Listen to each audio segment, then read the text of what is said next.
ছিলেন হযরত ওমর রাদিয়াল্লাহু আনহু চিন্তা করলেন, আমি হিমস থেকে ঘুরে আসি, জনগণের হালত আমি একটু জেনে আসি। হিমসে যখন তিনি আসলেন তখন তিনি মসজিদে উপস্থিত হলেন। আগের গভর্নর আমির উমরা যারা ছিলেন তারা নামাজ পড়াইতেন। মসজিদের জুমাতে খতিব ছিলেন। প্রত্যেক জুমাতে উনি জনগণের সুযোগ সুবিধা অসুবিধা দেখতেন, শুনতেন এবং তিনি প্রত্যেক জুমাতে তার রাষ্ট্রের কার্যাবলীর হিসাব বুঝাই দিতেন। আমার বাংলাদেশের প্রত্যেকটা সেকশনে যত সময় পর্যন্ত জবাবদিহিতা না আসবে, সরকারি কর্মচারী কর্মকর্তা আমলা তাদের সম্পদের হিসাব প্রত্যেক বছরে পার্ট টু পার্ট বুঝাই না দেওয়ার যত সময় জবাব দিতে না আসবে, তত সময় পর্যন্ত এই চুরি আপনি থামাইতে পারবেন না। এ দল চলে গেছে, আর এক দল আসবে, এও চিন্তা করবে মারিং টু মারিং। ও মাইরে দিয়ে 600 কোটি টাকার মালিক হয়েছে, আমি 1200 কোটি টাকার মালিক হব। এই জন্য জবাবদিহিতার আওতায় আনতে হবে সব সেকশনটাকে। জবাবদিহিতার আওতায় আনার পরে এটার নামই ইসলাম। হযরত ওমর রাদিয়াল্লাহু আনহু তিনি হিমসের জনগণকে ডাকলেন, মসজিদে উপস্থিত, জিজ্ঞেস করলেন, হে হিমসের বাসিন্দারা, তোমরা বলো, আমি যে গভর্নর তোমাদের জন্য নিযুক্ত করেছি তার সম্পর্কে তোমাদের অভিযোগ আছে কিনা? প্রকাশ্য তোমরা বলো। যদি অভিযোগ থাকে তাহলে এক্ষুনি তাকে আমি বহিষ্কার করে অন্য প্রশাসক দিয়ে আমি চলে যাব। চিন্তা করতে পারছেন মুসলমান কত সুখে ছিল সেই দিন, আর মুসলমান কি আদর্শের উপরে প্রতিষ্ঠিত ছিল সেই দিন। আপনাদেরকে একটা কথা বলি, কেউ যদি সারা রাত্র তাহাজ্জুদ নামাজ পড়ে ইবাদত করে জিকিরি ফিকিরে কাটায় আর মানুষের হক মাইরে দিয়ে কাবা ঘরে যেয়ে যদি জিয়ারত করে, আল্লাহর কসম করে বলি একটা সেজদাও তার আল্লাহর দরবারে কবুল হবে না। আপনি ঠিক বললেও ঠিক, না ঠিক বললেও ঠিক, কবুল হবেই না, কারণ ওর রক্তের ভিতরে বিষ মিশে রয়েছে। প্রিয় মুসলমান, হযরত ওমর রাদিয়াল্লাহু তাআলা আনহু জিজ্ঞেস করলেন, হিমসের জনগণ বলো, অভিযোগ কিছু আছে কিনা? বলে, আমিরুল মুমিনিন, আমাদের কয়েকটা অভিযোগ আছে গভর্নরের বিষয়ে। হযরত ওমর চিন্তায় পড়ে গেলেন। সাইদ ইবনে আমের রাসূল করিমের সাহাবী, নবীর সাহাবীর বিরুদ্ধে অভিযোগ যদি হয় তাহলে তো পৃথিবীর ইতিহাস পাল্টে যাবে। চিন্তায় পড়ে গেলেন। তিনি বললেন, কি অভিযোগ বলো? প্রথম অভিযোগ হলো, আমাদের হযরতে সাইদ ইবনে আমের সকালবেলা কাজে আসেন, তিনি রাষ্ট্রের দায়িত্ব পালন করার জন্য উনি আসেন, কিন্তু ওনার আসাটা দেরি হয়ে যায়। উনি কেন দেরি করে আসেন তার জবাব আমরা চাই। হযরত ওমর বললেন, সাইদ ইবনে আমের, আপনি জবাব দিয়ে দেন, আপনি রাসূলুল্লাহ সাহাবী, আল্লাহর হাবিবের সাহাবী, আপনি সুন্দর জবাব আপনার কাছ থেকে আশা করি। সাইদ ইবনে আমের রাদিয়াল্লাহু আনহু বললেন, আমিরুল মুমিনিন, বিষয়টা গোপন রাখতে চাইছিলাম, কিন্তু প্রকাশ করতেই যেহেতু হবে, নতুবা জনগণ আমাকে সন্দেহ করবে। আমিরুল মুমিনিন শুনেন, আমি যদিও হিমসের গভর্নর, কিন্তু আপনি তো জানেন আমি বাইতুল মাল থেকে সামান্য বেতন নেই। গভর্নরের দায়িত্বের কোনো বেতন আমার নাই। আমি অত্যন্ত হীন দরিদ্রতম জীবন যাপন করি। আমার বাড়িতে কোনো কাজের লোক নাই। আমি নিজে সকালবেলা বাড়িঘর পরিষ্কার করি, আমি নিজে আটা গুলাইয়া রুটি বানাইয়া সেই রুটি খেয়ে কাজবাজ সেরে তারপরে আসি। এই জন্য আমার দেরি হয়ে যায়। আমি ইচ্ছা করে দেরি করি না, আমার কাজের জন্য দেরি হয়ে যায়। একবার জোরে বলা যাবে কে মারহাবা। কি বুঝলেন? বাংলাদেশে এরকম একজন নেতা পাইছি, এটার নাম মাওলানা ভাসানী সাহেব। এই একটা নেতা ছিল আব্দুল হামিদ খান ভাসানী, আর যার পরে যাইছে সব খালি স্বার্থবাদী।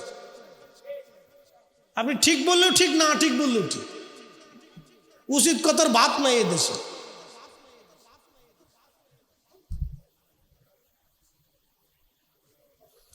প্রিয় ভাইরা আমার, হযরত সাইদ ইবনে আমের রাদিয়াল্লাহু আনহু, জনগণ বলতেছে, আমিরুল মুমিনিন আমাদের আছে। বলে কি অভিযোগ? অভিযোগ হলো আমরা দিনের ভাগে তাকে কাজে পাই, কিন্তু রাত্রিবেলা ডাকলে সে সাড়া দেয় না। রাতের বেলা ডাকলে সে সাড়া দেয় না, কারণ কি বুঝলাম না। লোকেরা বলল এর প্রশ্নের জবাব আমাদেরকে দিতে হবে। হযরত ওমর বললেন, সাইদ ইবনে আমের জবাব আপনি দিয়ে দেন। সাইদ ইবনে আমের বললেন, হুজুর আমি চাইছিলাম গোপন রাখার জন্য, কিন্তু গোপন আর রাখতে পারলাম না। আমি সারা রাত্র ভরে ভরে আল্লাহর ইবাদত করি, দিনের ভাগে মানুষের কাজ করি, আর সারা রাত্র আমি আমার মালিকের কাজ করি। একবার জোরে বলা যাবে কি সুবহানাল্লাহ? এরকম নেতা, এরকম প্রশাসক, গভর্নর, রাষ্ট্রপ্রধান একজন সারা দুনিয়া খুঁজে বের করে দেয় ছিল। শাহ জালাল আমিনী, শাহ পরাণ, শাহ মাকদুম, খাজা বাবা আজমিরি, মুজাদ্দিদ আল ফুসানি, কুতুবউদ্দিন কাকি, নিজামউদ্দিন আউলিয়া, তারা রাজত্ব করেন নাই বটে, কিন্তু তারা মানুষের জন্য জীবন দিয়ে গেছেন। মানুষের জন্য, মানুষের মুক্তির জন্য সারা জীবন কষ্ট করে গেছেন। আরে শাহজালাল ইয়ামানি শুধু খানকার পীর ছিলেন না, উনি তলোয়ারও ধরেছেন এই জমিনে হক আদায় করার জন্য। কথা বল ঠিক কিনা? আমরা ভোটে দাঁড়াইলে আপনারাই কবেন যে হুজুরকার ভোটের দরকার কি? জনগণই কয় যে হুজুরের ভোটের দরকার কি? যতদিন হুজুরদেরকে ভোট না দিবেন ততদিন এরকম আপনাদেরকে পস্তাইতে হবে। 20 বছর আগে যে রিক্সা চালাইছেন 20 বছর পরে রিক্সায় চালাইতে হবে। যতদিন হুজুরগারে ভোট না দিবেন ততদিন পর্যন্ত আপনাকে ওই বৃষ্টি নামলে ওই আপনার কি বলে চিটাগাং শহরে মাজা পর্যন্ত পানি বেঁধেই থাকবে।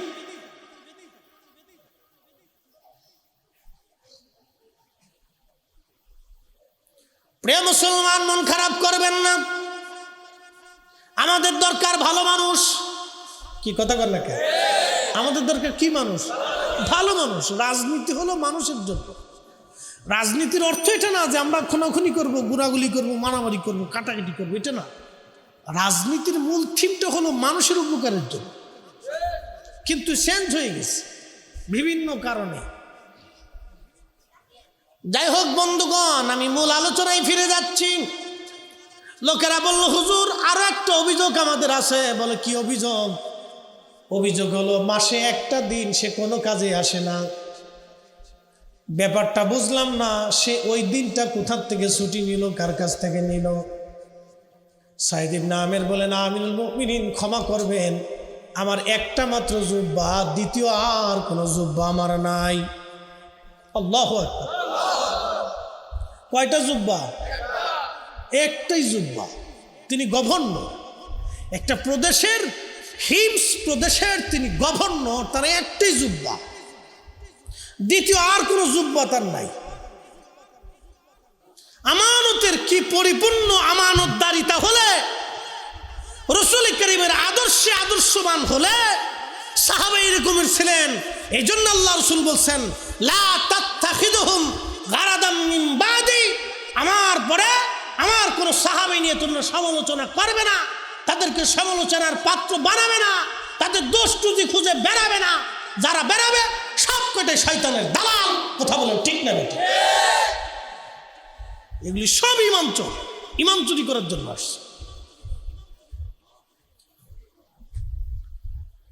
প্রিয় চিটাগাংবাসী, খুব মনোযোগ দিবেন। এখন একটু চিন্তা করেন তো, তারা আল্লাহর হাবিবের আদর্শটাকে কত পরিপূর্ণভাবে মেনে চলেছেন। পক্ষান্তরে যারা এর বিপরীত হবে, জনগণের সম্পদ যারা মেরে খাবে, তাদের ভয়াবহ পরিণতি কি? সামনের দিকে যাইতেছি, সুপারিশ কার জন্য হবে আর কার জন্য সুপারিশ হবে না সেটাও আজকে বলে দিয়ে যাব। আল্লাহ রাসূলের আরেকজন প্রসিদ্ধ আশিক ছিলেন, তার নাম ওমর ইবনে আব্দুল আজিজ রাদিয়াল্লাহু আনহু। মুসলমানদের প্রথম মুজাদ্দিদ ছিলেন তিনি। ইসলামের চতুর্থ চারজন খলিফার মতো তিনিও এমন একজন খলিফা ছিলেন যাকে মুসলমানের দ্বিতীয় ওমর বলা হয়।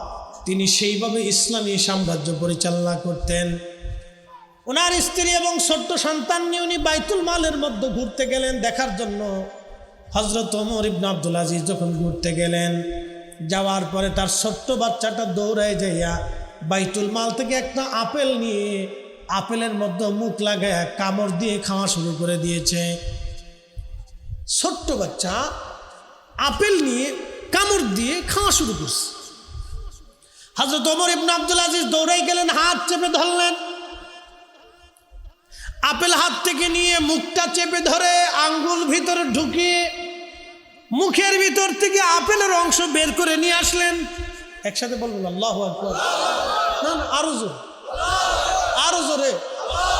বাংলাদেশের এক কর্মকর্তার ছেলে 15 লক্ষ টাকা দিয়ে ছাগল কিনতে গেছে, ছাগলে চোর ধরাই দিছে। মারহাবা কইলেন না? সে বেতন পায় মাসে 50,000, তার ছেলে ছাগল কিনতে যায় 15 লক্ষ টাকা দিয়ে, বাকি টাকা জিবরাইল আলাইহিস সালাম দিয়ে গেছে। হ্যাঁ, কত বড় চোরে চোর! এই জন্য আলেমদেরকে ভোট দিতে হবে। কথা কর না কেন? আপনি জানেন আমার দেশের লক্ষ লক্ষ মা টাকার অভাবে ঠিকমতো ওষুধ কিনতে পারে না। আপনি জানেন আমার দেশের কত নারী ডিভোর্স নারী সন্তান নিয়ে দাঁড়ে দাঁড়ে ঘুরে। আমার দেশের কত বৃদ্ধ বাবা টাকার জন্য ভালো খাবার খাইতে পারে না, আরো 15 লক্ষ টাকা দিয়ে ছাগল কিনতে গেছে।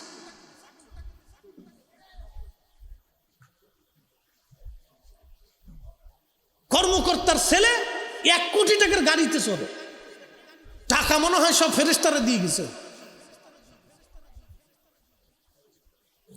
প্রিয় মুসলমান, এগুলি অন্যায়, এগুলি জুলুম।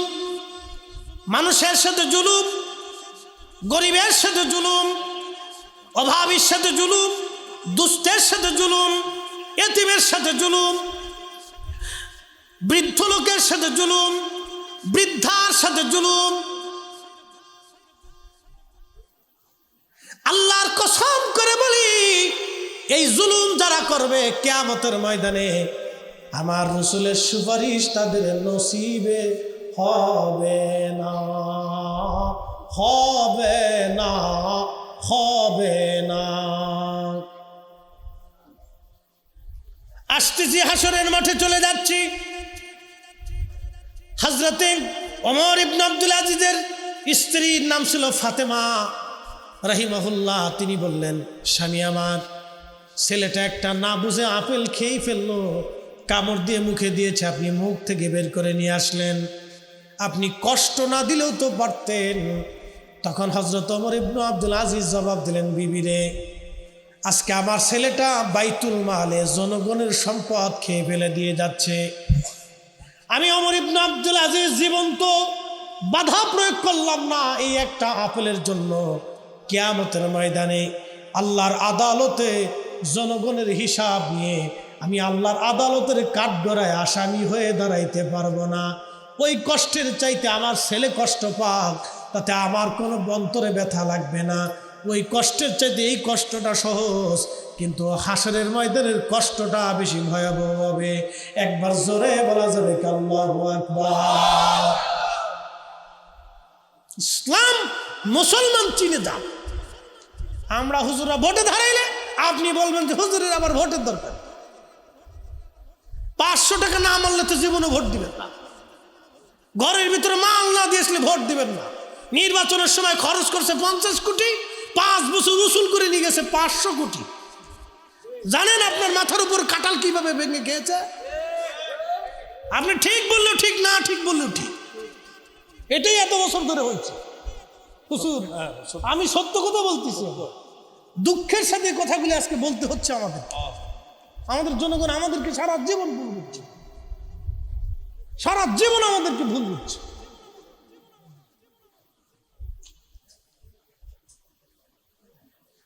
নির্বাচনে খরচ করছে 100 কোটি, সে টাকা চুরি করে নিয়ে গেছে 5000 কোটি। কাঁঠাল ভেঙ্গে ভেঙ্গে খেয়েছে। প্রিয় মুসলমান আমার,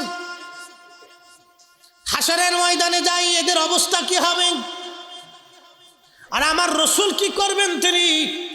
এখন চলে আসি হাসরের ময়দানে চলে যাই। কোরআন বলতেছে তারুজুল মালাইকাতু ওয়ার রূহু ইলাইহি ফি ইয়াউমিন কানা মিকদারুহু 50 আলফ সানা। হাসরের মাঠের একটা দিন দুনিয়ার 50,000 বছর এক জায়গা করলে যত বিরাট হবে, হাসরের মাঠের একটা দিন হবে তত বিরাট। এই আয়াত নাজিল হলো হযরত আবু হুরায়রা রাদিয়াল্লাহু আনহু, তিনি বসে আছেন মসজিদে নববীতে। মসজিদে নববীতে বসে থাকার পরে এক সাহাবী আসছে। সে অনেক ধনী, বিরাট বড় তার ছাগলের পাল, উটের পাল, মহিষের পাল আছে, অনেক বড় বড় খেজুরের বাগান। আগে যাদের খেজুরের বাগান এবং পশু বেশি ছিল, জমিন বেশি ছিল, তারা বেশি ধনী ছিল। তখন লোকেরা পরিচয় করল আবু হুরায়রা এই লোকটা অনেক ধনী। হযরত আবু হুরায়রা বললেন, হযরত আবু হুরায়রা রাদিয়াল্লাহু আনহু বললেন, ও আল্লাহর বান্দা নবীর সাহাবী, আপনি কিয়ামতের কঠিন মাঠ থেকে বাঁচার চেষ্টা করেন। আপনি কিয়ামতের ময়দানে এই সম্পদের ক্ষতি থেকে আপনি বাঁচার চেষ্টা করেন। ওই লোকটা ডাক দিয়ে বলতেছে, ও আবু হুরায়রা, আমি আপনার বিষয় বুঝলাম না, একটু ভেঙ্গে বলেন। সাহাবী আবু হুরায়রা রাদিয়াল্লাহু আনহু বলতেছেন, আমি আমার মাসুক প্রিয় নবীজির জবান মোবারক থেকে শুনছি, আল্লাহর নবী বললেন কিয়ামতের ময়দানে যারা ধনী ব্যক্তি হবে কিন্তু অর্থের যাকাত দিবে না, দান করবে না, মানুষকে দেবে না। মনোযোগ দিয়ে, যারা অনেক সম্পদের মালিক কিন্তু দান করে না, যাকাত দেয় না, আর যেটি চুরি করে এটির কথা তো কোনো লাভই নেই। ও তো মানে দুনিয়ার মানুষের কাতারেই সে পড়ে নেই। সে তিলে তিলে গরিব মানুষের রক্ত শুষি নিয়ে গেছে। অ্যাটেনশন, মন খারাপ করবেন না, আমি আপনার বাঁচার জন্য বলতেছি। আল্লাহর কসম করে বলি, আপনার যে সন্তানের জন্য এগুলি করতেছেন, এই সন্তান আপনার কবরের পাশে দাঁড়াবে না। বাংলাদেশের এক ধনাঢ্য ব্যক্তি মারা গিয়েছিলেন করোনায়, নাম বলবো না, বিরাট বড় গ্রুপ ইন্ডাস্ট্রির মালিক, তার নামে, তার ইন্ডাস্ট্রির নামে একটি টেলিভিশনও আছে, খুব জনপ্রিয় টেলিভিশন। সেই ভদ্রলোক মারা গেল, তার সন্তান করোনার সময় বাবার লাশের পাশে আসে না। আর যারা অন্যায় করে টাকা রেখে যাচ্ছে, ওই সন্তান 4 পয়সাও কাজে লাগবে না, ওই স্ত্রীও লাগবে না, সন্তানও লাগবে না। কিয়ামতের ময়দানে এগুলি তো খুঁজেই পাওয়া যাবে না। প্রিয় মুসলমান আমার, খুব মনোযোগ দিবেন। হযরতে আল্লাহর হাবিবের সাহাবী বলতেছেন, আমি রাসূল করিমের জবান থেকে শুনছি, কিয়ামতের মাঠে আল্লাহ রাব্বুল আলামিন যারা সম্পদের যাকাত দেয় না, আল্লাহর পথে যারা ব্যয় করে না, কিয়ামতের মাঠে এই সম্পদ তাদেরকে এক জায়গা করা হবে। বিরাট বড় মাঠ, মাঠের এক প্রান্তে তাদেরকে আল্লাহ পাক ধেয়ে নিয়ে যাবেন, ওই পাশে নিয়ে তাদের সমস্ত সম্পদগুলিকে একটা সাপে পরিণত করা হবে। এই সাপের কপালে থাকবে তিলক, চোখের মধ্যে থাকবে তিলক, এত বড় বিষধর সাপ। আল্লাহর নবী বললেন, একটা নিঃশ্বাস যদি সাপ পৃথিবীতে ছেড়ে দেয়, তাহলে পৃথিবীর মাটিতে কোনো দিন ফসল হবে না, গাছ হবে না, তরুলতা পাতা বাঁচবে না, কোনো প্রাণীর অস্তিত্ব পৃথিবীর মধ্যে থাকবে না। এই সাপের নিঃশ্বাস এত ভয়াবহ, নিঃশ্বাস যদি এত ভয়াবহ হয়, তাহলে সাপ কত ভয়াবহ, তার দংশন, তার কামড়, তার বিষ কত ভয়াবহ হবে। নবীজি বললেন, কিয়ামতের মাঠে এক কামড়েই 40 বছর পর্যন্ত বান্দার শরীরে বিষক্রিয়া হতে থাকবে। ওই সাপটা এসে শরীরের মধ্যে পেঁচাইয়া আল্লাহু আকবার তার মুখের মধ্যে কামড়াইতে থাকবে, গোশতগুলি টেনে টেনে কামড়ায় কামড়ায় ছিঁড়ে নিয়ে আসবে। হযরত আবু হুরায়রা বলতেছে, আমি আমার মাসুক নবীজির জবান থেকে শুনছি, আল্লাহর নবী বলেছেন, আমার উম্মত এই সাপটা কতদিন পর্যন্ত তারে কামড়াবে? তারুজুল মালাইকাতু ওয়ার রূহু ইলাইহি ফি ইয়াউমিন কানা মিকদারুহু 50 আলফ সানা। দুনিয়ার 50,000 বছর এক জায়গা করলে যত বিরাট হবে, হাসরের একটা দিন হবে তত বিরাট। আল্লাহর নবী বলেন, উম্মতরে তাদেরকে হাসরের মাঠের এক পাশে নিয়ে এইভাবে তাদেরকে কামড়ানো হবে। আর হাসরের মাঠে আর এক পাশে থাকবে আমরা, এই সাধারণ বান্দা,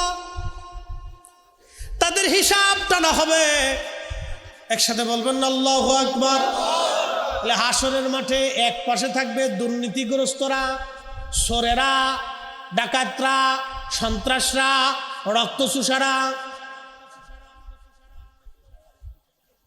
জাকাত দেনেওয়ালা না, যারা জাকাত দেয় না তারা, যারা মালের সম্পদকে আল্লাহ রাস্তায় ব্যয় করে না তারা, হাসরের মাঠের এক কোণায় থাকবে তারা। ওদের জন্য কোনো সুপারিশ নাই, ওরা থাকবে এক কোণায়। ওদের মাঠ আলাদা থাকবে, জায়গা নির্বাচিত আলাদা। আল্লাহ রাসূল বলতেছেন, সহিহ বুখারীতে হাদিস আসছে, কোরআন শরীফের তাফসীরের মধ্যে আসছে, তাদেরকে আলাদা করে রাখা হবে আর সমস্ত জনগণকে এক পাশে নিয়ে আসা হবে। আল্লাহ সবার হিসাব করবে, মানব জাতির হিসাব আল্লাহ টানবে, কিন্তু তাদের হিসাব তখনও ধরে নাই। জিন জাতির হিসাব টানবে, তখনও তাদের হিসাব আসে নাই। ফেরেশতা জাতির হিসাব আসবে, তখনও তাদের হিসাব ধরবে না। পশু পাখিদের বিচার হবে। বলে, ফরিদে হুজুর, পশু পাখির বিচার কি? হ্যাঁ। আপনাদের গ্রামের নাম কি? খন্দকিয়া। উত্তর পাড়ার গরু দক্ষিণ পাড়ার গরুর বিরুদ্ধে বিচার দেবে রব। আমারে দক্ষিণ পাড়ার গরু মারছিল, গুতা মারছিল, আমারে কষ্ট দিয়েছিল। আল্লাহ আজকে হাসরের মাঠে বিচার চাই। দুনিয়াতে তো আমাদের কোনো আদালত ছিল না, আমরা দুনিয়াতে কোথাও বিচার দিতে পারি নাই। আজকে তুমি মালিক ইয়াউমিদ্দিন, বিচার দিনের মালিক আল্লাহ, তোমার কাছে আজকে ফয়সালা চাই। দক্ষিণ পাড়ার কুকুর উত্তর পাড়ার কুকুরের বিরুদ্ধে মামলা করবে, বিড়ালে মামলা করবে, ছাগলে মামলা করবে। আপনি অন্যায়ভাবে একটা কুকুরকে লাথি মারছিলেন, ওই কুকুর আপনার বিরুদ্ধে মামলা করবে। বুঝে যাবেন ওয়াজ। ওই কুকুর সেই দিন মামলা করবে, বাড়ির বিড়ালটারে খাবার দেন নাই, লাথি মেরে ফেলে দিয়েছেন, ওই বিড়াল মামলা করবে, আল্লাহ আমার খাবার দেয় নাই, লাথি মারছিল। আপনি গরুকে অন্যায়ভাবে পিটুনি দিয়েছেন, কাজ বেশি করাইছেন, মামলা করবে সে। কিয়ামতের ময়দানে পশু পাখিরা মামলা করবে। আল্লাহ রাব্বুল আলামিন সেই দিন পশু পাখিদেরও বিচার করবেন। সেই দিন আমার আল্লাহ সমানভাবে বিচারের ফয়সালা দিয়ে দিবেন। কিন্তু বিচার হওয়ার পরে পশু পাখিরা, মানব আর জিন, ফেরেশতা ছাড়া সবাই মাটি হয়ে যাবে। শুধু এই 3 জাতি মাটি হবে না, মানুষ, জিন আর ফেরেশতা এরা মাটি হবে না। বাকি সমস্ত পশু পাখিরা মাটি হয়ে যাবে, আল্লাহ তাদেরকে মাটির সাথে মিশাই দিবে। সেই দিন কাফের বেঈমান, ওই দুর্নীতিগ্রস্ত যারা মানুষের হক মেরে মেরে গরিবের রক্তগুলি চুষে চুষে নিয়ে গিয়েছিল, তারা হাতের মধ্যে কামড়াইবে, গোশতগুলি কামড়াই টেনে ছেড়ে ফেলবার। বলে, ফায়াকুল রাব্বি, ওগো রব, লাউলা আখারতানি ইলা আজালিন করিব, আমাদেরকে আবার পৃথিবীতে আপনি পাঠান। আল্লাহ আমাদেরকে পৃথিবীতে পাঠান। হাতের গোশত কামড়াবে, দেহের গোশত কামড়ায় কামড়ায় টেনে ছেড়ে ফেলবে, আর বলবে, ইয়া রব আমাদেরকে আবার পৃথিবীতে পাঠান। ফাসাদদাকা, বেশি বেশি করে তোমার পথে আমরা দান করব। ওয়া কুম মিনাস সলিহিন, সলিহিন নেককারদের, তোমার বন্ধু পেয়ারাদের অন্তর্ভুক্ত হয়ে আসবো। আল্লাহ আমরা নামাজি হব, চুরি বাটপারি করবো না। আল্লাহ মানুষের হক আর মারবো না, গরিবের হক মারবো না, এতিমের হক মারবো না, অসুস্থর হক মারবো না, বৃদ্ধের হক মারবো না, বৃদ্ধার হক মারবো না। আল্লাহ আমরা সাদকা দিব, দান করব, আর সলিহিনদের অন্তর্ভুক্ত হব। আল্লাহর কোরআন বলতেছে, ওয়ালাই ইউআখিরাল্লাহু নাফসান ইযা জাআ আজালুহা, বান্দারে একবার যদি হায়াত শেষ হয়, 1 মিনিটও তুমি দুনিয়াতে থাকতে পারবা না। আর আর যদি দুনিয়া থেকে তুমি চলে যাও কবরে, আর ফিরে আসার কোনো সুযোগ হবে না। একদিন মাটির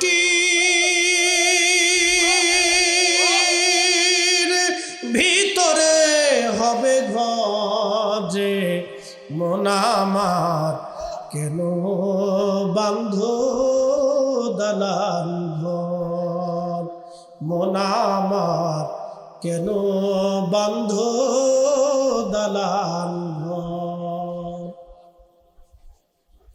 কষ্ট হচ্ছে আপনাদের? কথা কি বোঝা যায়? বুঝতে হবে আমাদেরকে। আমাদের প্রত্যেকটা মুসলমানকে এগুলি যদি বুঝতে পারি, তাহলে আমরা আগামীতে ভালো মানুষকে নির্বাচন করব।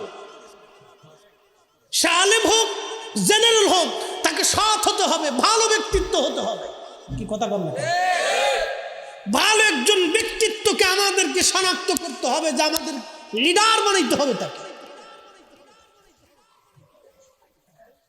তা না হলে আবার 20 বছর আমাদেরকে পস্তাইতে হবে, আবার পস্তাইতে হবে। যে রিক্সা চালায় সে রিক্সাই চালাবে, যে দিন মজুরি করে সে দিন মজুরি করবে, যে কামলা সে কামলা, সে ভিক্ষা করে যে ভিক্ষাই করতে থাকবে।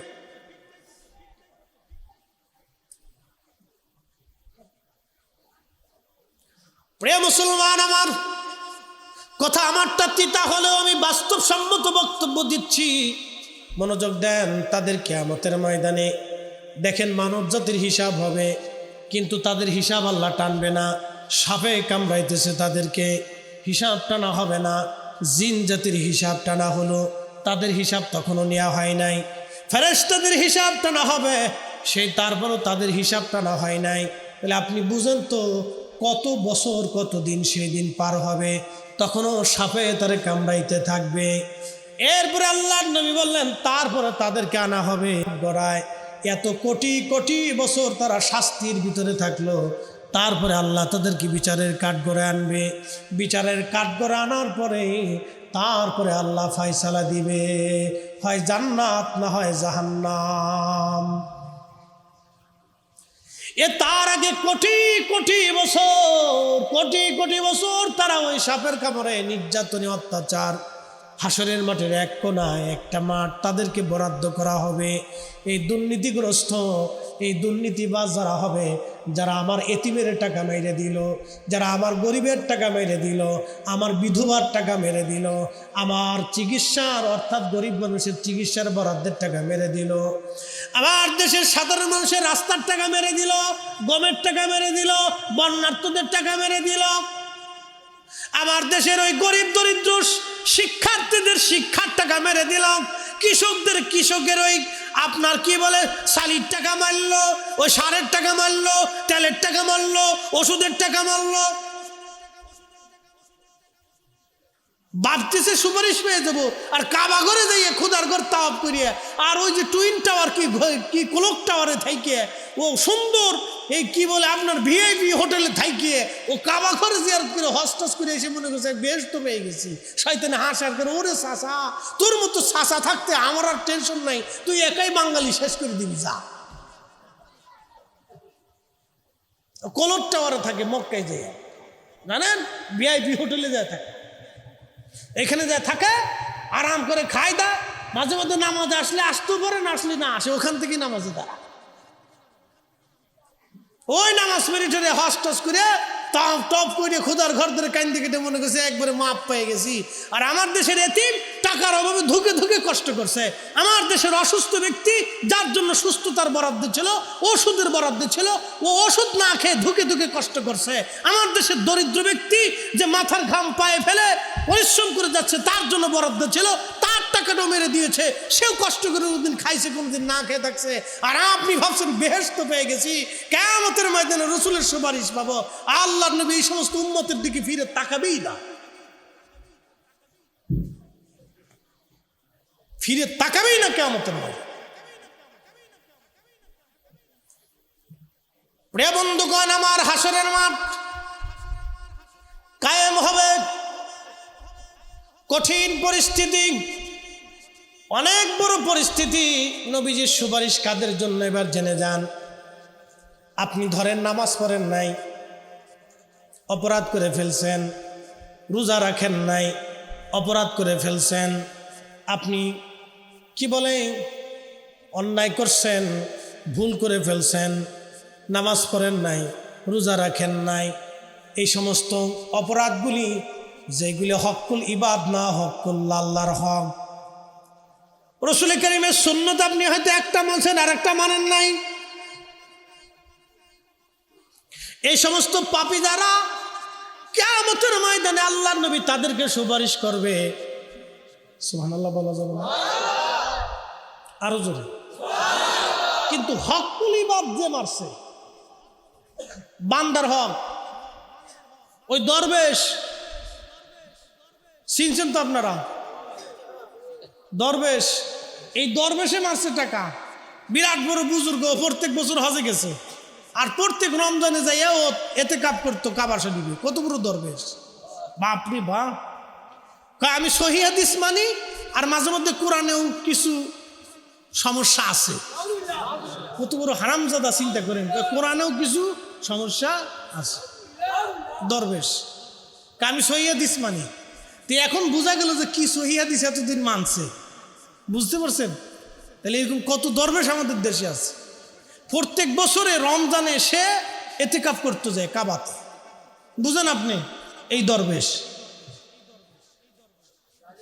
এই দরবেশে কাবা শরীফে যাইয়া, কাবা শরীফে যে সে রমজান এতেকাফ করে। আর এই দরবেশের ছেলে 350 টাকা খরচ করে খাল তার ছেলের বিবাহ বার্ষিকী উদযাপন করতে যাইয়া 350 কোটি টাকা খরচা করে।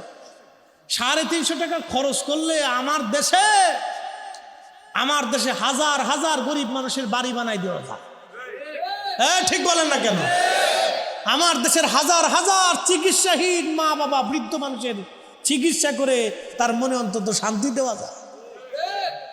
চোরের গোষ্ঠী করছেটা কি?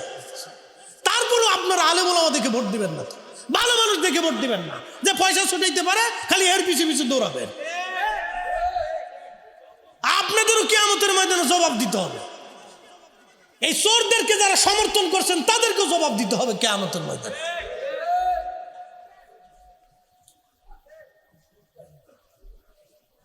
প্রিয় উপস্থিতি,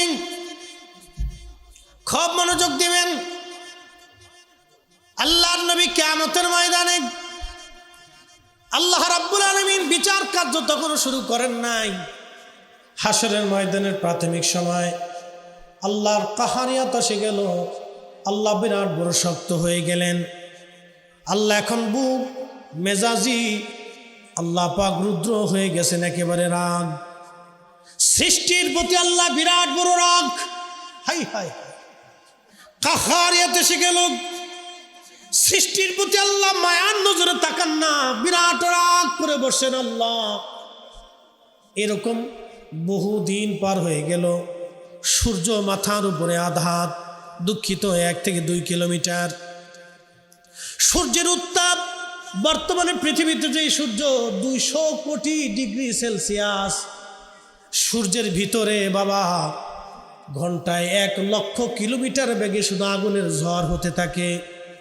এই সূর্যটাকে জ্বালানোর জন্য আমার আল্লাহ ফেরেশতারা প্রত্যেক দিন হাজার হাজার বিলিয়ন ট্রিলিয়ন অগণিত কোটি টন গ্যাস নিক্ষেপ করেন সূর্যটাকে জ্বালানোর জন্য।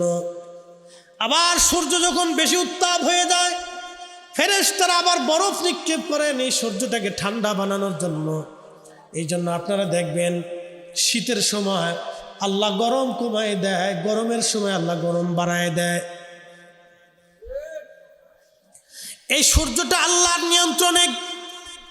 যদি পৃথিবীতে আলো না আসতো, একটা উদ্ভিদ প্রাণী পৃথিবীতে বাঁচত না, মানব জাতির অস্তিত্ব সৃষ্টির মধ্যে পৃথিবীর মধ্যে থাকতো না।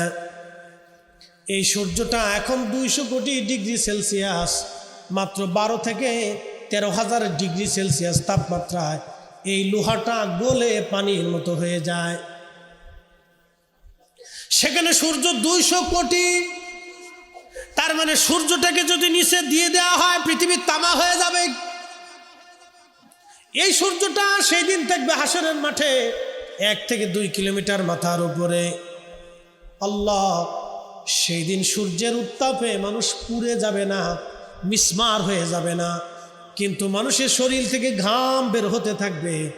ঘামের তাণ্ডব এতই মারাত্মক হবে, আল্লাহ রসুল বলতেছেন কারো থুতনি পর্যন্ত, কারো বুক পর্যন্ত ঘামে মানুষ ডুবে যাবে। পানির তৃষ্ণায় হাউজে কাউসার ছাড়া হাসরের মাঠে আর কোনো পানি থাকবে না। এটা কিন্তু চট্টগ্রাম শহরের মতো ছোট্ট কোনো শহর না। পৃথিবীর আদম আলাইহিস সালাম থেকে কিয়ামত পর্যন্ত যত মানুষ সব ওই মাঠে দাঁড়াবে। সৃষ্টির সমস্ত ফেরেশতারা এক মাঠে দাঁড়াবে, সৃষ্টির সমস্ত জিন জাতি এক মাঠে দাঁড়াবে, সৃষ্টির সমস্ত প্রাণী আল্লাহর আদালত ওই মাঠে দাঁড়াবে। তাহলে মাঠটা কত বিরাট হবে একটু চিন্তা করেন, কত বিরাট মাঠ। এই জন্য আল্লাহ বলে নবিল আখিরাতিহুম ইউকিনুন, যারা আখিরাতের প্রতি বিশ্বাস স্থাপন করে তারা মুমিন। আপনি যে দুনিয়ার জগতে মাত্র 60 বছর বাঁচেন, এই দুনিয়াতে একবার সামান্য সময়, কিন্তু হাসরের মাঠটা হবে দুনিয়ার 60 বছর না, দুনিয়ার 50,000 বছর যত বড়, হাসরের একটা দিন হবে তত বড়। সেই দিনের হাজার হাজার বছর পার হবে।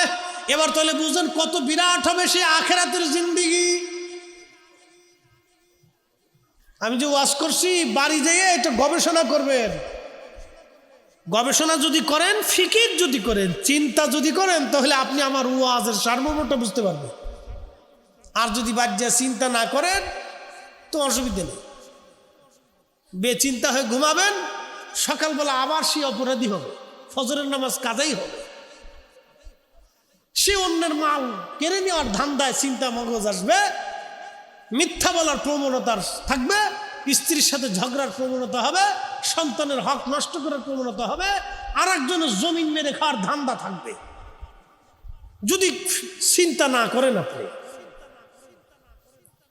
সেই হাসরের মাঠে আল্লাহর কাহারিয়াত, সমস্ত মানব জাতি দৌড়ে আদম সফিউল্লাহর কাছে। আদম সফিউল্লাহ আলাইহিস সালাম, আপনি আবুল বাশার, আল্লাহ অনেক বড় আদর করে আপনাকে সৃষ্টি করলেন, আপনি আল্লাহর কাছে যান। আল্লাহর কাহারিয়াত বড় মজবুত, আর আমাদের সহ্য হয় না। পানি তৃষ্ণায় জিহ্বা আজকে বের হয়ে গেছে। আদম গো, খুদার দরবারে যায় আপনি আমাদের জন্য কথা বলেন, সুপারিশ করেন। আদম আলাইহিস সালাম বলবেন, না, এই বিষয়ে আজ আমি অপারগ, তোমরা অন্য কোন নবীর কাছে যাও, এই বিষয়ে আমি আজকে পারবো না, তোমরা অন্য কারো কাছে যাও। সবাই আসবে নূহ নবীর কাছে। আপনি শরীয়তের পিতা, তিনিও একই বলবেন, আমি অপারগ এই বিষয়ে।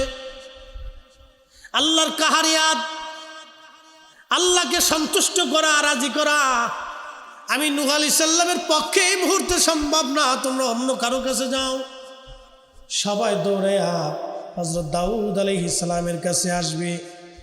দাউদ, আল্লাহ আপনাকে মুজিজা দিয়েছিলেন, আপনাকে জবুর দিয়েছিলেন, আল্লাহ আপনাকে সম্মানিত করেছিলেন, আপনি যান। দাউদ আলাইহিস সালাম বলবেন, না, আমি ওই বিষয়ে অপারগ, আমি পারতাম না, অন্য কারো কাছে যাও। দৌড়ে আসবে ইব্রাহিম খলিলুল্লাহর কাছে। ইব্রাহিম,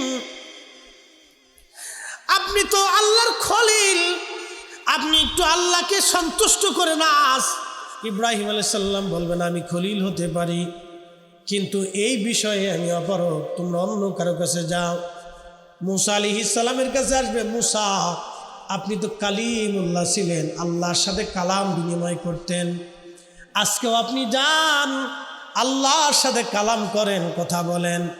আমরা হাসরবাসী বড় অসহায়, আল্লাহর কাহারিয়াত বড় মজবুত, আমাদের আর সহ্য হচ্ছে না এই শাস্তি, আপনি একটু যান। আল্লাহু আকবার। সেই দিন মূসা আলাইহিস সালাম বলবে, আমি এই বিষয়ে অপারগ, আমি আল্লাহর সাথে আজকে কালাম করতে পারবো না, তোমরা যাও অন্য কারো কাছে। দৌড়ে আসবে ঈসা রুহুল্লাহর কাছে। ঈসা গো, আল্লাহ আপনাকে রুহুল্লাহ বানিয়েছিল, আপনি যান আল্লাহর দরবারে, আপনি আল্লাহর কাছে যান। ঈসা নবী বলবে, দেখো আজকে হাসরের ময়দানে সব নবীরা অপারগ হবে, কিন্তু একজন আজ আল্লাহর সাথে কথা বলতে পারবে। আমি ঈসা নবী, নবী হওয়া সত্ত্বেও যেই নবীর উম্মত হয়েছিলাম, তিনি আখিরি নবী রাহমাতুল লিল আলামিন। চিৎকার মেরে বলেন ইয়া রাসূলুল্লাহ। শ্রেষ্ঠ নবী দিলাম রে তরিয়ে নিতে রোজ হাসরে। আল্লাহু আকবার। শ্রেষ্ঠ নবী দিলাম রে তরিয়ে নিতে রোজ হাসরে। পথ না ভুলি তাই তো দিলে, পথ না ভুলি তাই তো দিলে পাক কোরআনের বাণী। খুদা তোমার মেঘের বাণী, সুন্দর ফুল সুন্দর ফল, মিঠা নদীর পানি। খুদা তোমার মেঘের বাণী। তুমি কতই দিলে রতন, ভাই বাড়াদার পুত্র স্বজন। খুদা পেলি অন্ন জুগাও, মানি চাই না মানি। খুদা তোমার মেঘের বাণী। বোঝা যায়? ঈসা নবী বলবে, ঈসা আলাইহিস সালাম বলবে, যাও চলো তার কাছে। সমস্ত হাসরবাসী দৌড়ে আসবে, আল্লাহর হাবিবের সামনে দাঁড়ায় দাঁড়ায় কাঁদতে থাকবে। একসাথে বলবেন আল্লাহু আকবার। আবু বকর, ওমর, ওসমান, আলী, তালহা, জুবাইর, আব্দুর রহমান ইবনে আউফ, সাদ বিন জুবাইর, সাদ বিন আবি ওয়াক্কাস, আবু উবাইদা ইবনে জাররাহ এবং ইমাম আবু হানিফা, আবু শাফি, ইমাম মালিক, ইমাম হাম্বলি, হুজুর গাউসে পাক খাজা মাইনুদ্দিন চিশতি, আজমিরি, সঞ্জরি, বাহাউদ্দিন নাশরুল বুখারী, মুজাদ্দিদ আল ফাসানি, সার মাযহাব, সার তরিকা, ওলি আল্লাহ, গাউস, কুতুব, মুজামান, ওয়া আখির আবদাল, সবাই আল্লাহর নবীর সামনে দাঁড়ায় কানবার বলবে, ইয়া রাসূলুল্লাহ, হাসরবাসী বড় কষ্টের মধ্যে আছে নবী গো, আপনার উম্মত বড় কষ্টের মধ্যে আছে। এই উম্মতগুলির চোখের পানি দেখার সঙ্গে সঙ্গে আমার নবীর রহমতের দরিয়ে জোশ লেগে যাবে। আল্লাহর নবী ডাক দিবে, উম্মত দাঁড়াও। হ্যাঁ, আমি আজকে আল্লাহর সাথে কালাম করব। হ্যাঁ, আমি আল্লাহর সাথে আজকে কথা বলবো। তোমরা দাঁড়াও, আমি আল্লাহর দরবারে যাইতেছি। আল্লাহর নবী দৌড়াইয়া আরশে মুআল্লার সামনে যাইয়া খুদার কুদরতি কদমের সামনে সেজদায় পড়ে যাবে। আল্লাহর নবী বলতেছে, উম্মত, আল্লাহ আমার কলবের ভিতরে এমন হামদের বাক্যগুলি ঢুকাই দিবে, আমি এত প্রশংসা আল্লাহর করতে থাকবো। প্রশংসা শুনে রব বলবে, হাবিব আপনি মাথা উঠান, আপনি মাথা উঠান। আমি বলবো, ইয়া রব হাবলি উম্মতি, আল্লাহ আমার উম্মত গুনাহ করে ফেলছে। ইয়া রাব্বি হাবলি উম্মতি, আল্লাহ আমার উম্মত গুনাহ করে ফেলছে। আল্লাহ ডাক দিবে, হাবিব মাথা উঠান, কাদার জন্য হাসরের মাঠ আমি কায়েম করি নাই। ইয়া রাসূলুল্লাহ আপনি মাথা উঠান, আর আপনি কাঁদবেন না। কি চান, যা চাবেন আমি আল্লাহ ওয়াদা করেছিলাম, ওয়ামিনাল লাইলি ফাতাহাজ্জাদ বিহি নাফিলাতান লাক আসা আইয়াবআসাকা রাব্বুকা মাকামান মাহমুদা।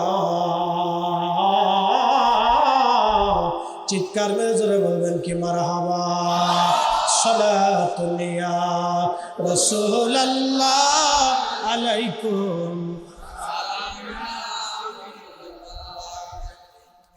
আসসালাতুন ইয়া রাসূলুল্লাহ আলাইকুম, সালামুন ইয়া হাবিবাল্লাহ। বন্ধু আমি তো ওয়াদা করছি আপনাকে মাকামে মাহমুদ ওয়ালা বানাবো। একসাথে আল্লাহু আকবার। যা কাউকে দেই নেই আর কাউকে দেব না। হাসরের মাঠে আমি রব মালিক ইয়াউমিদ্দিন, আপনি নবী আশ-শাফিউল মুজনিবিন। হাসরের মাঠে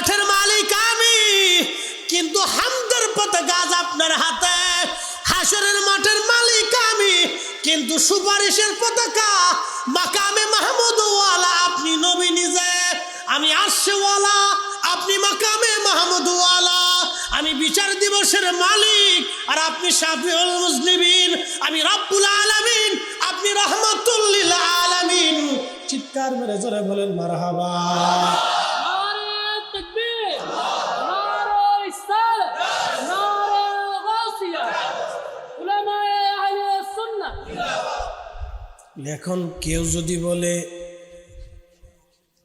কোন দলের লোকেরা যদি বলে, কোন গোষ্ঠীর আকীদা যদি হয়, কিয়ামতের ময়দানে রাসূল নিজের চিন্তায় পেরেশান, তাহলে বোঝা গেল সেই দল ভ্রান্ত, তাদের বিশ্বাস আকীদা ভ্রান্ত, তাদের সাথে বিশ্বাস আর জাহান্নামের সার্টিফিকেট কিনে নিয়ে যাওয়া একই কথা।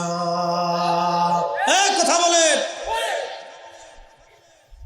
আপনাকে ঈমান আকীদা বুঝে কবরে যেতে হবে, যে না হলে সুন্নাতুল জামাতের কোনো বিকল্প, একসাথে বলেন বিকল্প, বিকল্প, বিকল্প হতে পারে একটাই মাত্র নাজি দল, আহলে সুন্নাতুল জামাত।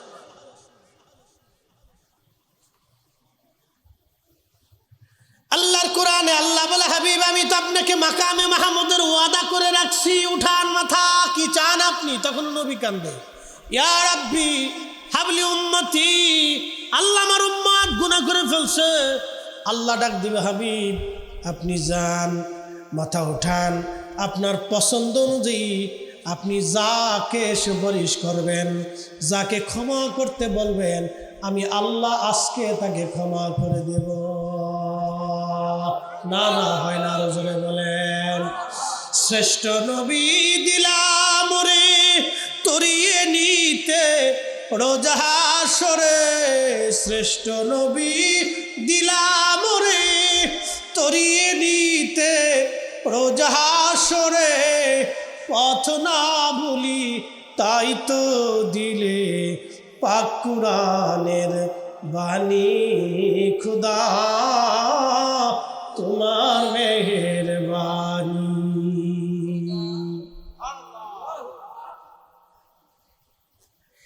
আল্লাহর হাবিব মাকামে মাহমুদ ওয়ালা হয়ে গেলেন, হামদের পতাকা, সুপারিশের পতাকা আমার নবীজির হাতে। উম্মত বেছে বেছে বেছে বেছে ডাক দিবে। সাহাবীরা বললেন, ইয়া রাসূলুল্লাহ আপনি উম্মতকে কিভাবে চিনবেন? অথচ আদম নবীর উম্মত, মুসা নবীর উম্মত, ঈসা নবীর উম্মত, ইব্রাহিম নবীর উম্মত, হারুনের উম্মত, ওই দাউদের উম্মত, সুলাইমান আলাইহিমুস সালাতু ওয়াস সালাম নবীদের উম্মত। নবী গো, এত মানুষের ভিড়ে আপনি উম্মতকে কিভাবে চিনবেন? আল্লাহর নবী জবাব দিলেন, উম্মত রে, সাহাবীরা রে, আমার উম্মতেরা 5 ওয়াক্ত ওযু করবে। একসাথে কোন আল্লাহু আকবার। কি করবে? কি করবে? ওযু করে, শুধু ওযু করে চলে আসবে না নামাজ পড়বে? আল্লাহ রাসূল বলেন, আমার উম্মত 5 ওয়াক্ত ওযু করবে, 5 ওয়াক্ত নামাজ পড়বে। ওই ওযুর চিহ্নগুলি ওযু করার কারণে, সাজদা দেওয়ার কারণে, নামাজের কারণে তাদের চেহারায়, ওযুর জায়গায় নূর চমকাইতে থাকবে। কি চমকাবে? ওই নূর চমকানো দেখে আমি আমার উম্মতকে টেনে টেনে টেনে টেনে নিয়ে আসবো। সুবহানাল্লাহ বলা যাবে? বলে আপনারা বলেন, যে ব্যক্তি অরিজিনাল নামাজি সে কি এতিমের হক মারতে পারে? যে ব্যক্তি অরিজিনাল নামাজি সে গরিবের রক্ত চুষতে পারে? হ্যাঁ, ভোট বাইসে বাইসে দিয়ে, মাল খাইয়ে ভোট দিয়েন না, বাংলা ওয়াজ করে দিলাম, কিয়ামতের ময়দানে আপনাকেও দাঁড়াইতে হবে।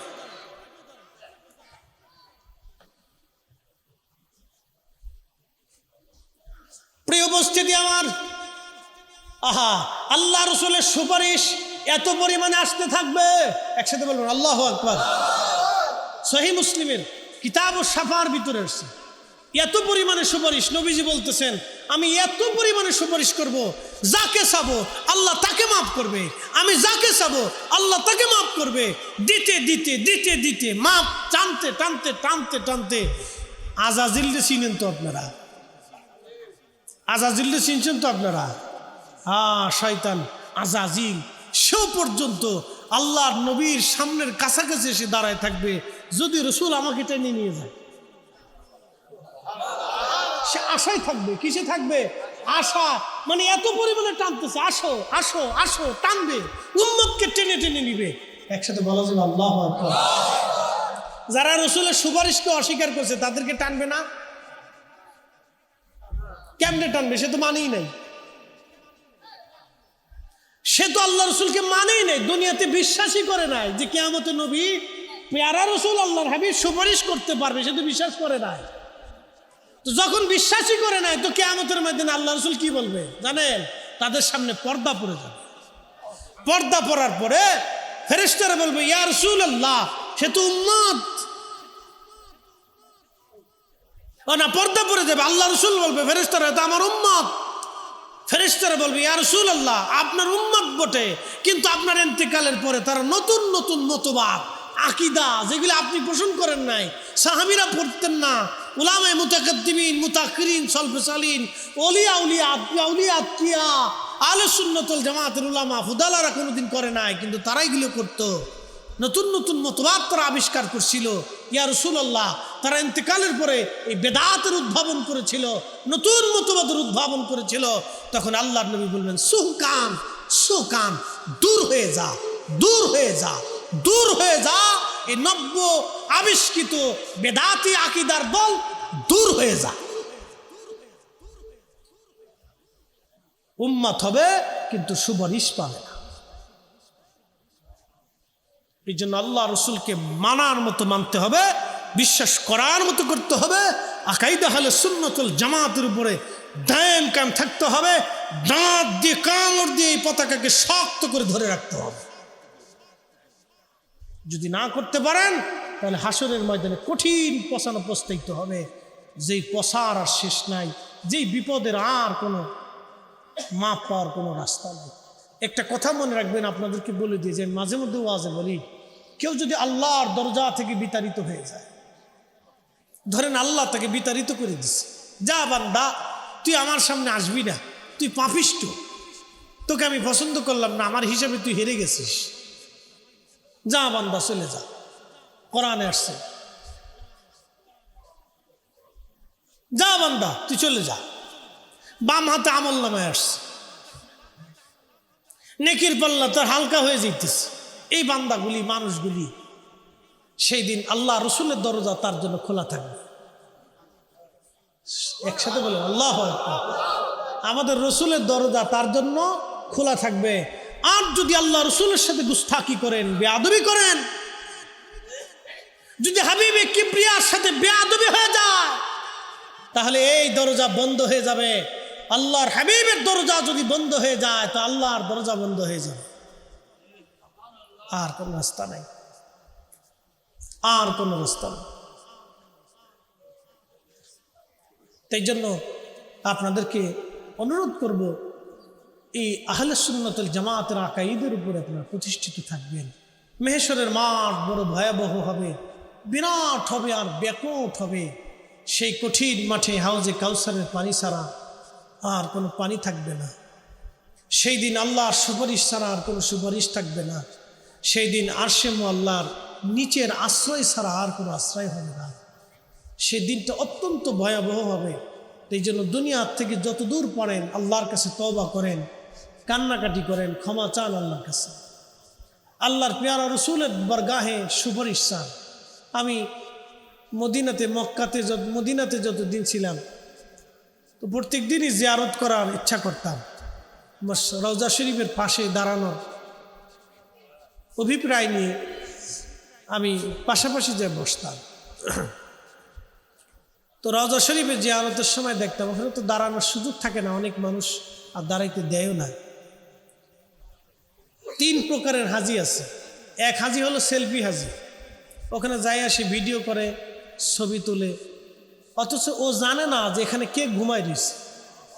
আহা, ও যদি বুঝতো, সে যদি বুঝতো যে আল্লাহর হাবিবের জিয়ারত কত দামি, উম্মত যদি জানতো যে আল্লাহর নবীর রওজা মুবারকে দাঁড়ানো কত দামি, উম্মত যদি দাঁত দেখতো তাহলে পৃথিবী থেকে হামাগুড়ি দিয়ে হলেও যাইতো। সারা পৃথিবী থেকে ক্ষুধার্ত হয়ে হামাগুড়ি দিয়ে হলেও উম্মত ওখানে যাওয়ার চেষ্টা করত। আল্লাহর হাবিবের বারগাহে হাজিরা দেওয়াটা যে কত দামি, আল্লাহর নবীর কদম মোবারকে দাঁড়িয়ে সালাম দেওয়াটা যে কত দামি, যে যদি উম্মত বুঝতো তাহলে হামাগুড়ি দিয়ে হলেও পৃথিবীর অন্য প্রান্ত থেকে যাওয়ার চেষ্টা করত।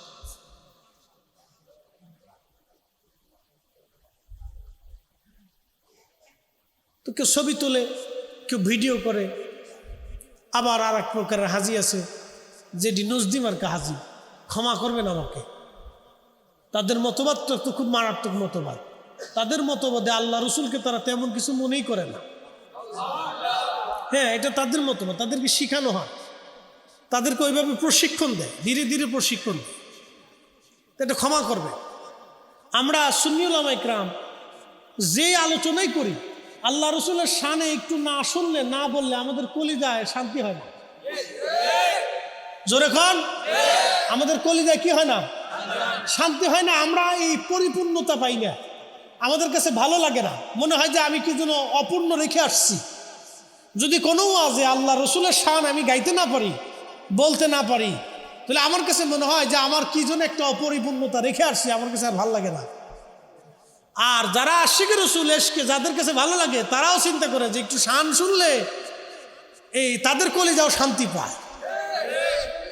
কলিজায় কি পায়? শান্তি লাগে। এটা আলাদা শান্তি, এটা দলিল দিয়ে শান্তি হয় না। এটা রসুলের এশক মোহাম্মত যার অন্তরে আছে, সে মজা পায়।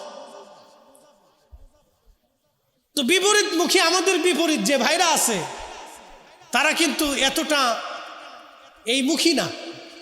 তারা এই মুখী আলোচনাটা খুব কম করেন এবং উপস্থাপনটাও খুব কম হয় তাদের।